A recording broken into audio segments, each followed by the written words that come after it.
তো দেখো এখন 12টা 15 বাজে আর এখানে এই যে রিলস হচ্ছে আর ওদিকে আমার বর কিন্তু এই যে জলে নেমেছে, নামতেই পারে না, সবসময় ক্যামেরা ধরে থাকে। আজকে আমি এখন ক্যামেরা করছি, ওই যে নেমে গেছে একা একা। আমার ছেলে এখানে এই যে দাঁড়িয়ে আছে আর লোকজন দেখতে পাচ্ছ বেশি নিচে নামতে পারছে না, প্রচুর ঢেউ হচ্ছে। এবং হোটেল থেকেও বলে দিয়েছে যে একদমই নিচে নামা যাবে না। ওয়েদারটা পুরো অন্যরকম, দেখতেই পাচ্ছ মেঘলা ওয়েদার, এটাতে গরম লাগছে না, বেশ মানে কি দারুণ ওয়েদারটা, কিন্তু দারুণ আছে, কষ্টও হচ্ছে না। আর তবে নিচে মানে পুরোপুরি ঢেউয়ের কাছে যাওয়া যাচ্ছে না, এটাই হচ্ছে ব্যাপার, আর কিছু। তবে ভীষণ সুন্দর লাগছে, এরকম দৃশ্য আমি প্রথমবার দেখলাম।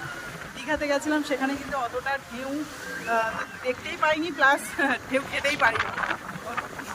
প্রচণ্ড মানে সব মানে বড় বড় পাথর ছিল, সেই কারণে এখানে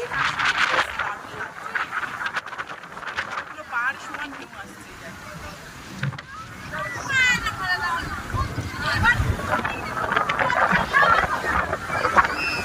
নিচে নামতে পারছে না, ওই গিয়ে দাঁড়িয়ে আছে।